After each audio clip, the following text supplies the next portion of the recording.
목적이 이끄는 삶 11차 예배의 중심. 예배의 중심은 하나님께 나를 드리는 것이다.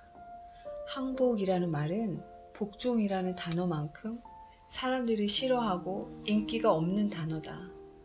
그것은 패배를 의미하며 그 누구도 패자가 되고 싶어 하지 않는다.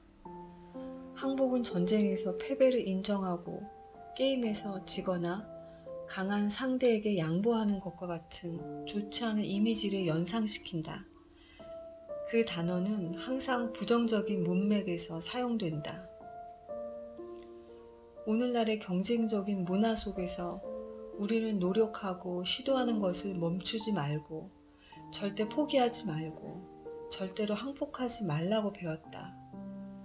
그래서 우리는 항복하는 것에 대해 많이 듣지 못했다. 만약 승리가 모든 것이라면 항복이라는 것은 생각할 수조차 없는 것이다. 우리 또한 양보하고 맡기고 순종하고 항복하는 것보다는 승리하고 성공하고 극복하고 정복하는 것에 대해 이야기하는 것을 더 좋아한다. 하지만 하나님께 항복하고 나 자신을 내어드리는 것은 예배의 중심이다. 하나님의 위대한 사랑과 자비에 반응하는 것은 자연스러운 것이다. 우리는 우리 자신을 그분에게 드린다. 하지만 이것은 두려움이나 의무가 매서가 아니라 사랑으로 하는 것이다. 그가 먼저 우리를 사랑하셨기 때문이다. 요한일서 4장 9절에서 10절. 로마서의 11장을 할애해 하나님의 엄청난 은혜에 대해 설명한 후 바울은 우리의 삶을 하나님을 예배하는데 온전히 드릴 것을 권고한다. 친구들이여, 하나님은 우리에게 위대한 자비를 베푸셨으니 여러분 자신을 산 제사로 하나님께 드리십시오. 그를 섬기고 기쁘시게 하는데 헌신하십시오. 이것이 여러분이 드려야 할 진정한 예배입니다. 로마서 12장 1절. 진정한 예배, 하나님께 기쁨을 드리는 것은 우리가 하나님께 우리 자신을 완전히 내어드렸을 때 가능하다. 위의 구절 첫 문장과 마지막 문장 모두에 드리다 라는 단어가 포함되는 사실을 생각해보라. 우리 스스로를 하나님께 드리는 것이 예배의 전부다. 개인적으로 하나님께 우리 자신을 드리는 것은 여러 가지 이름으로 불린다. 헌신, 예수님을 주라 하는 것, 십자가를 지는 것, 우리 자신을 죽이는 것, 성령님께 모든 것을 맡기는 것. 그러나 무엇이라 부르든지 우리가 그것을 실천으로 옮기는 것이 중요하다. 하나님은 우리의 삶을 원하시기 때문이다. 삶의 전부를 원하신다. 95%로는 절대로 충분하지 않다. 우리가 완전히 하나님께 삶을 드리는 것을 방해하는 세 가지 요소가 있다. 두려움, 자만, 그리고 혼란이다. 우리는 하나님이 우리를 얼마나 사랑하시는지 깨닫지 못하고 우리의 삶을 스스로 통제하기를 원하며 항복한다는 것에 대해 오해하고 있다.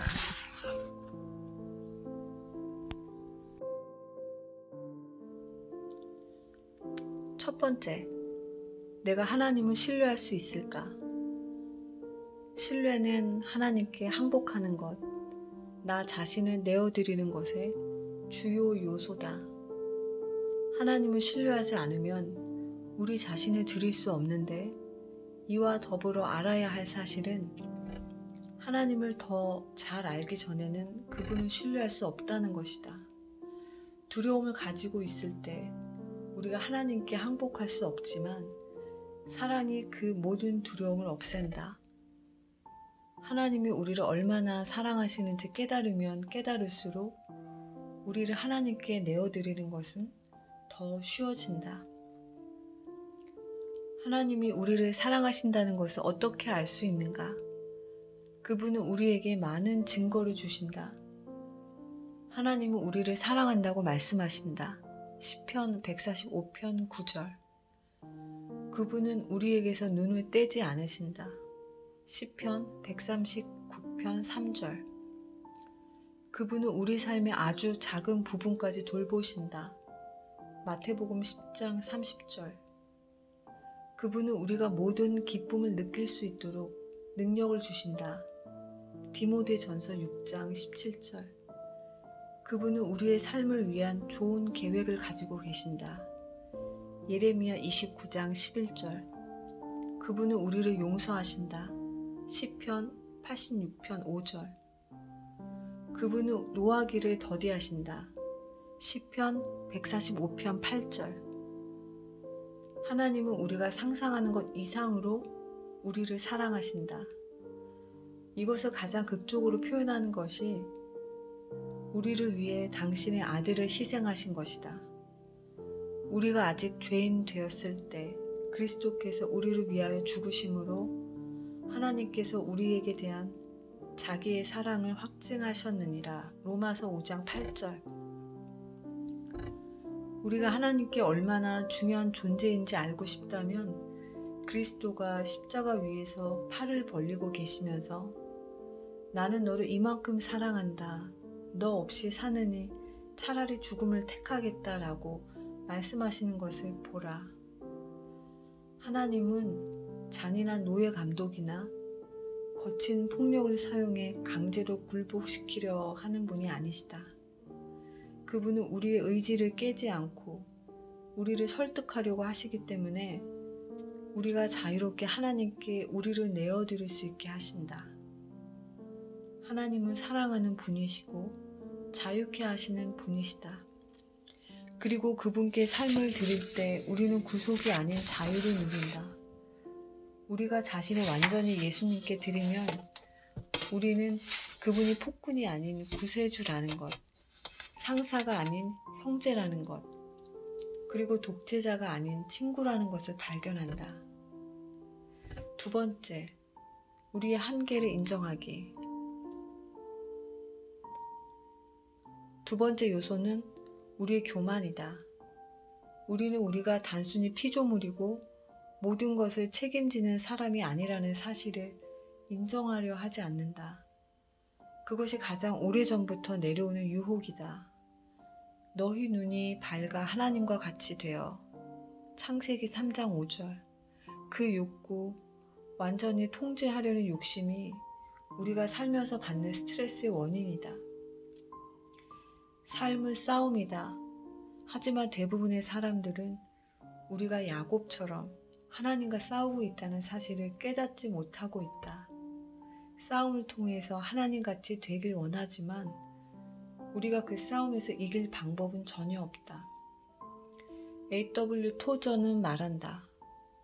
많은 사람들이 아직도 불안한 마음으로 살아가고 있고 아직도 인생의 의미를 찾고 있으며 아직도 앞으로 나아가지 못하는 이유는 그들이 아직 스스로를 완전히 버리지 않았기 때문이다. 우리는 아직도 우리 자신을 상대로 명령하고 있고 우리 안에서 하나님이 하시는 일에 간섭하려고 한다. 우리는 하나님이 아니며 절대로 그렇게 될 수 없다. 인간일 뿐인 것이다. 우리가 하나님이 되려고 노력하면 우리는 결국 사탄과 같이 된다. 왜냐하면 사탄 역시 하나님이 되기 위해 노력했기 때문이다. 머리로는 우리가 인간일 뿐임을 알지만 마음으로 받아들이지 못하는 것이 우리의 모습이다. 우리가 인간이라는 사실에 대해 지적으로 동의하지만 스스로의 한계에 직면하면 초조해하고 분노하며 키가 더 크거나 더 똑똑하고 힘이 세고 더 재능이 많고 더 아름답고 부유하기를 바라는 것이다.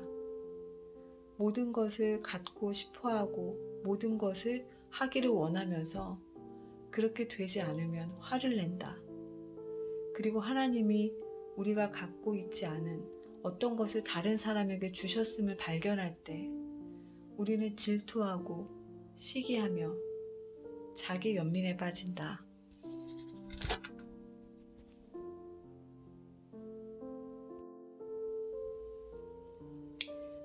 세 번째, 항복한다는 것의 의미. 하나님께 항복하는 것은 수동적으로 단념하는 것이나 숙명론적인 것 또는 게으름에 대한 핑계가 아니다. 현실의 상황을 받아들이지 않는 것도 아니다. 그 반대를 의미할 수 있다. 우리의 삶을 희생하는 것 또는 변화해야 할 것을 변화시키기 위해 투쟁하는 것을 의미할 수도 있다. 하나님께 삶을 내어드린 사람들은 때때로 하나님 대신에 싸움을 하라는 부름을 받는다. 하나님께 굴복하는 것은 결코 겁쟁이나 짓밟히고도 가만히 있는 사람들을 위한 것이 아니다. 마찬가지로 이성적인 사고를 포기하는 것을 의미하지도 않는다. 하나님은 우리가 가지고 있는 생각할 수 있는 능력을 낭비할 목적으로 주지 않으셨다. 섬기는 로봇을 원하지도 않으신다. 또한 하나님께 삶을 내어드리고 항복한다는 것은 우리의 성격을 억누르는 것이 아니다. 하나님은 우리의 독특한 성품을 사용하기 원하신다. 우리의 독특한 성품은 하나님께 드릴수록 더 강화된다. C.S. 루이스는 말했다. 우리가 하나님께 더 많이 항복할수록 우리는 더 진정한 우리가 된다. 왜냐하면 하나님이 우리를 만드셨기 때문이다. 그분은 처음부터 우리 모두를 다르게 창조하셨다. 내가 그리스도를 믿고 내 자신을 그분의 인격으로 채울 때에야 비로소 나는 진정한 내 인격을 갖기 시작한다. 항복하는 것은 순종을 통해 가장 잘 표현된다. 우리는 그분이 요구하는 모든 것에 대해 예 주님이라고 말하는 것이다. 사실 아니요 주님이라고 말하는 것은 모순이 될 수밖에 없는데 우리가 순종하기를 거부하면서 예수님이 주님이라고 부를 수 없기 때문이다. 베드로는 밤새 고기를 한 마리도 잡지 못하면서도 다시 시도해보라고 하신 말씀에 항복하고 순종했다. 시몬이 대답하여 가로되 선생이여 우리들이 밤이 맞도록 수고를 하였으되 얻은 것이 없지만은 말씀에 의지하여 내가 그물을 내리리이다 하고 누가복음 5장 5절. 항복한 사람들은 하나님의 말씀이 이해가 되지 않아도 순종한다. 완전히 내어드린 삶의 또 다른 면은 신뢰다. 아브라함은 어디로 가는지 모르면서도 하나님의 이끄심대로 따라갔다. 한나는 언제인지 모르지만 하나님의 계획된 시간을 기다렸고 마리아는 어떻게 될지 모르면서 기적을 기대했다. 그리고 요셉은 왜 이런 일들이 벌어지는지 모르면서 하나님의 목적을 신뢰했다. 이들 모두는 하나님께 삶을 완전히 내어드렸다. 우리가 다른 사람들을 주관하거나 우리의 생각을 강요하고 상황을 통제하려고 애쓰는 것 대신에 모든 것을 하나님께 맡길 때 우리는 하나님께 항복했음을 알 수 있다. 모든 것을 내려놓고 하나님이 일하시게 하라. 항상 우리가 책임을 져야 할 필요가 없다. 성경은 이렇게 말한다. 너의 삶을 주님께 드리고 인내하며 기다려라. 시편 37편 7절. 더 열심히 노력하기보다는 더 많이 신뢰해야 한다. 또한 비난에 반응하지 않고 스스로를 방어하기 위해 서두르지 않을 때 우리는 하나님께 모든 것을 맡겼다는 것을 알 수 있다. 하나님께 드린 마음은 인간 관계에서 가장 잘 나타난다. 다른 사람들을 밖으로 밀어내지 않고 우리의 권리만 주장하지 않으며 자신만 생각하지도 않는다. 대부분의 사람들이 항복하기에 가장 어려워하는 부분이 바로 돈이다. 많은 사람들은 생각한다. 나는 하나님을 위해 살고 싶다. 하지만 나는 또한 돈도 많이 벌어 편안하게 살고 은퇴하고 싶다. 그러나 은퇴는 하나님께 항복한 삶의 목표가 될 수 없다. 왜냐하면 우리 삶의 최대 관심인 돈과 하나님 사이에서 우리가 왔다 갔다 하기 때문이다. 예수님은 너희가 하나님과 재물을 겸하여 섬기지 못하느니라 마태복음 6장 24절에서 말씀하신다. 그리고 내 보물이 있는 그곳에는 내 마음도 있느니라 고 말씀하신다. 스스로를 항복하며 내어드린 가장 훌륭한 예가 바로 예수님이시다. 예수님이 십자가에 못 박혀 돌아가시기 전날 밤 스스로를 하나님의 계획에 항복시키셨다. 아바 아버지여, 아버지께는 모든 것이 가능하오니 이 잔을 내게서 옮기시옵소서. 그러나 나의 원대로 마옵시고 아버지의 원대로 하옵소서라고 기도하셨다. 예수님은 하나님, 당신 이 고통을 거두어 가실 수 있는 능력이 있으시면 그렇게 하십시오라고 기도하지 않으셨다. 하나님이 모든 것을 하실 수 있다는 것을 이미 믿고 계셨기 때문이다. 대신 이 고통을 거두는 것이 당신을 위한 것이라면 그렇게 하십시오. 그러나 이 고통이 당신의 목적을 이루는 데 쓰인다면 저 역시 그것을 원합니다. 라고 기도하셨다. 진정한 항복은 아버지, 만약 이 문제, 고통, 아픔 혹은 이 상황이 당신의 목적과 영광을 위해 필요하다면 거두지 마옵소서라고 말하는 것이다. 그 정도로 성숙하게 되는 것은 쉬운 일이 아니다. 예수님은 피땀을 흘리실 정도로 고민하셨다. 삶을 항복하며 내어드리는 것은 힘든 일이다. 우리의 경우에 그것은 자기 중심적인 본성과 싸우는 치열한 전쟁이다. 네 번째, 항복의 축복. 성경은 우리가 하나님께 우리의 삶을 온전히 내어드릴 때 누리는 복에 대해 명확하게 이야기한다. 첫째, 우리는 평화를 경험하게 된다. 둘째, 우리는 자유를 경험하게 될 것이다. 셋째, 우리 삶 속에서 하나님의 능력을 경험하게 될 것이다. 집요한 유혹과 어려운 문제들을 그리스도께 맡길 때 그분의 능력으로 모두 해결받을 수 있다.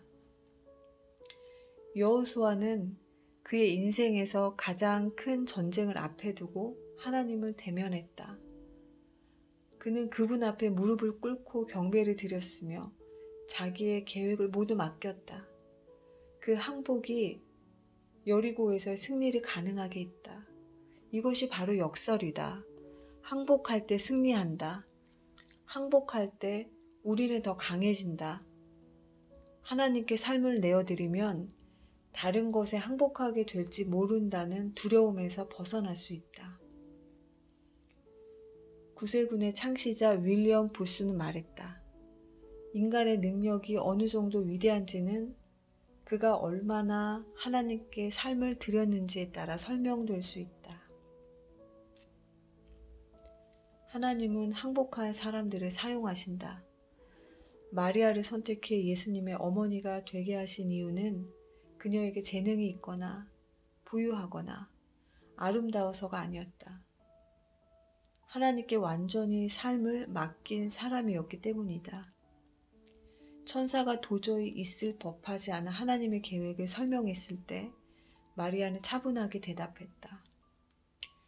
주의 계집종이 오니 말씀대로 내게 이루어지이다. 누가복음 1장 38절. 하나님께 드린 삶을 하나님이 사용하시는 것보다 강력한 것은 없다.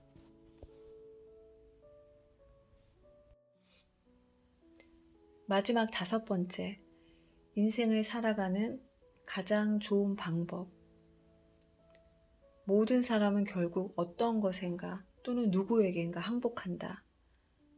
하나님이 아니라면 우리는 다른 사람들의 기대, 돈, 분노, 혹은 두려움, 자만심, 욕망, 그리고 자아에 항복하게 될 것이다. 우리는 하나님을 경배하도록 만들어졌다. 만약 우리가 하나님을 경배하지 않으면 우리는 우상을 만들어 그것에 항복한다. 우리는 항복할 대상을 선택할 자유가 있다. 하지만 그 선택 뒤에 따라오는 결과들에 대해서는 자유롭지 못하다. 스탠리 존슨은 말했다. 만약 당신이 그리스도에게 항복하지 않으면 당신은 큰 혼돈에 항복하게 될 것이다.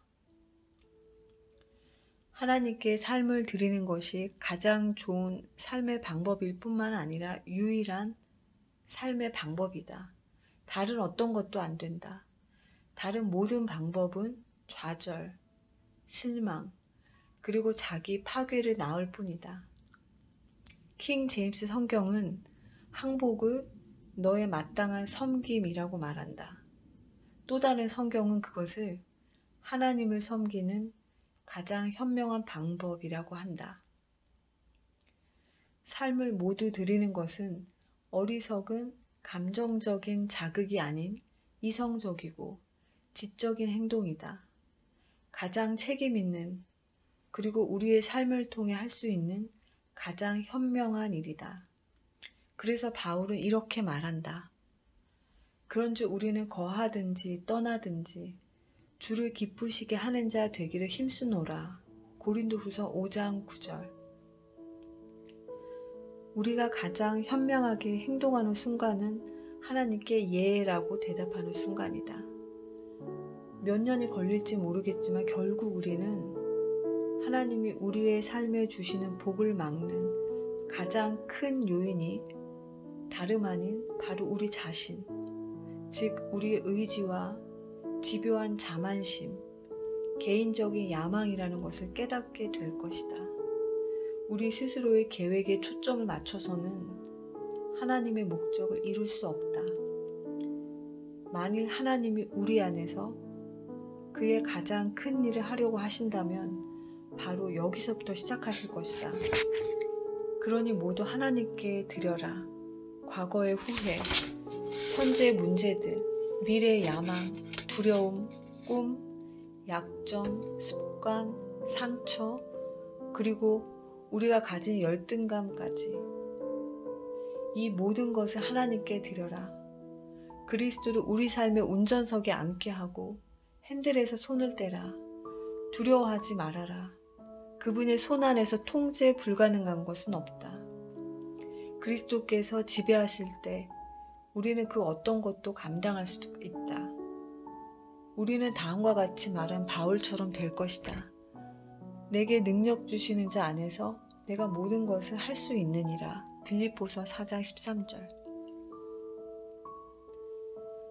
다메섹으로 가는 길에서 눈부신 빛을 보고 쓰러진 후 바울은 그의 삶에서 항복의 순간을 맞이하였다. 다른 사람들에게는 하나님이 덜 극적인 방법을 사용하신다. 하지만 항복하는 방법과는 상관없이 항복하는 것은 단지 일회적인 사건이 아니다. 바울은 나는 날마다 죽노라고 했다. 항복은 시간이라는 개념과 연결해서 생각해야 하고 또한 연습이라는 면과 연결시켜 생각해야 한다. 즉 항복의 삶은 매 순간 이루어져야 하고 평생 해야 하는 것이다. 산 재물의 문제는 그것이 재단에서 내려올 수 있다는 것이다. 그래서 우리는 하루에 50번씩 삶을 다시 드려야 할지도 모른다. 항복의 삶은 매일의 습관이 되어야 한다. 예수님은 이렇게 말씀하셨다. 만약 나를 따르려 한다면 자신들이 원하는 것을 모두 버려야 한다. 나를 따르기 위해 매일매일 자신들의 삶을 기꺼이 포기해야 한다. 누가복음 9장 23절. 한 가지 경고하고 싶다. 우리가 완전히 항복한 삶을 살기로 결심할 때 그 결심에 따르는 시험이 있다. 때로는 그것이 불편하고 사람들이 좋아하지 않고 비용이 많이 들거나 불가능해 보이는 일을 하게 되는 것을 의미할 수도 있다. 하려고 마음먹은 것에 정반대의 것을 하게 되는 경우도 있다. 대학생 선교회 CCC의 창립자로 20세기 가장 위대한 크리스천 지도자 가운데 한 사람은 빌 브라이트이다. 어느 날 내가 빌에게 물었다. 빌, 왜 하나님이 당신을 사용하시고 당신의 삶에 그렇게 많은 복을 주시는 걸까요? 그는 이렇게 대답했다. 젊었을 때 나는 하나님과 계약을 맺었네. 나는 직접 계약서를 쓰고 밑에 서명을 했는데 거기에 바로 이날부터 나는 예수 그리스도의 종이다 라고 썼다네. 당신은 그런 계약서에 서명을 했는가?